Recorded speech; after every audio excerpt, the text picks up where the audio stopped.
So a lot of people say to me, if religion is just this belief and you don't use your dorsolateral prefrontal cortex, your critical thinking, then why are there scientists and doctors and people that are what you'd call smart that have to use their dorsolateral prefrontal cortex? And so I'm going to explain. I thought this is actually a huge issue, a huge part of psychiatry too, but I'm going to use it in the religious sense. So say you're a scientist, say you're a scientist. When you're in the lab, the big thing is you have to be using that dorsolateral prefrontal cortex. You'll never see research done where they say, well, we prayed 3 times between the PCR that we made, and that was part of our research. And then we prayed to the east, it didn't work. Then we prayed to the west, and it actually worked. So we think the ones praying to the east are actually, doing it wrong. And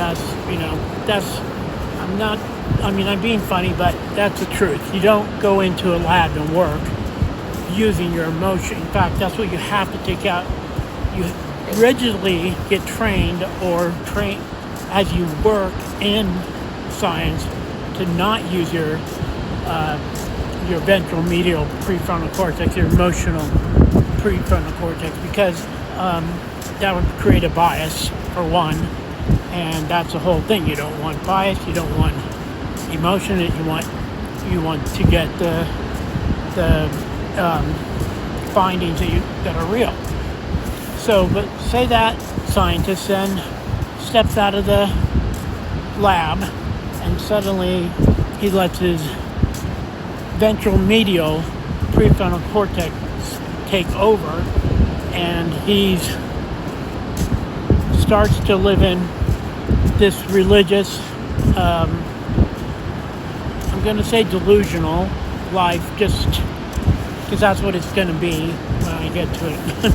But he starts following this emotional pathway, and his religion's running how he lives,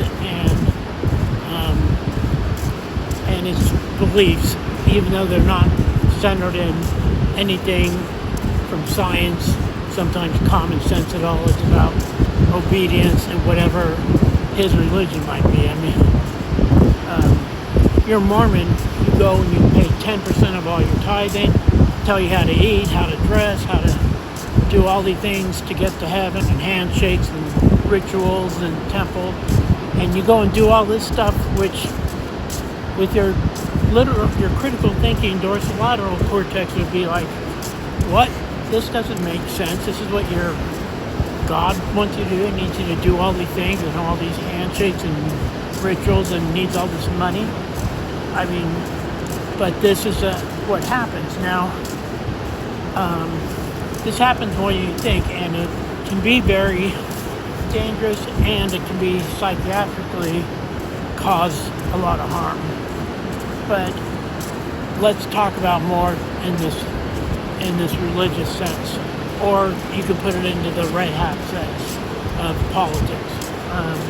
If you are compartmentalizing, that's what it's called, compartmentalizing. I don't know if I said that, but if your dorsolateral prefrontal cortex takes over or doesn't modulate, well, let's say that it took over the ventromedial prefrontal cortex, you might become a fact-based, logic-based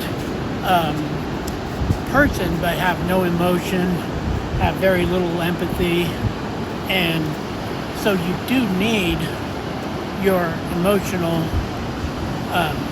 part of your brain, the ventromedial prefrontal cortex.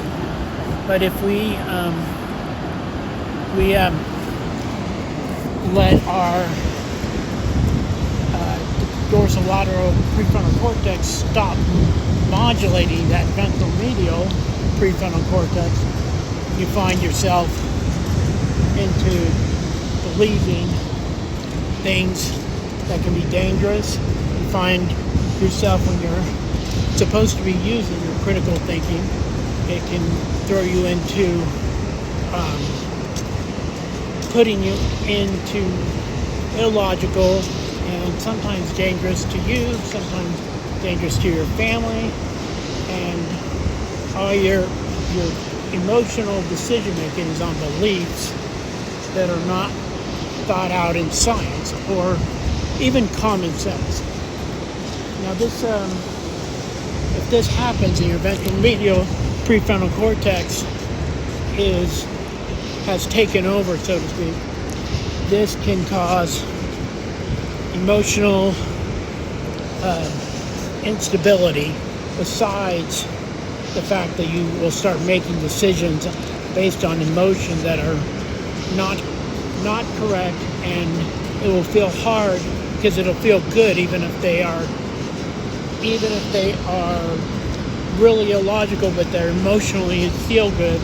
That's going to be what you start making decisions on, and this can lead to not only believing in and fighting back on things that are illogical and completely false, but it can lead to depression and other emotional parts. Like you start thinking hedonically, and it's very bad what can happen. And you see people, parents beating their kids, and you see doctors that won't work on patients because they're pregnant and not married, so they decide, on their illogical, their ventromedial cortex is still has taken over, and that can be dangerous. And that sounds like a just extreme case, but this happens with abuse, and I'm not just talking children. I'm talking when a woman stays, or anybody, but it's mostly women stay in abusive relationships. They usually have let their dorsolateral prefrontal cortex, their emotional side, take over their decision making, because the abuse has caused them to their dorsolateral prefrontal cortex to darken, atrophy, and they have reason. It'll give them reason to stay. Their brain will create reasons to stay in the relationship, and so this gets a lot deeper. But I wanted to explain it a little bit in the way of religion, because that's what a lot of people say to me is, well, we have these smart people too. And so compartmentalization is, in this case, we're talking about religion and politics, and you can see, it's hard to understand, but this is why you have a group of people, like they all have red hats, that's their group, and their leader can tell lies, he can say anything, or if it was a sheep, and they will believe it over things that they can see factually if they just look. There won't be common sense.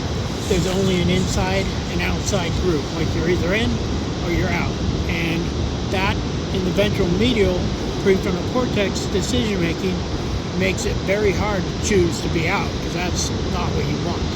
So I could go on for hours. This is a very interesting part of what your brain does, but I wanted to get this out as, like I said, one of my final videos I can make.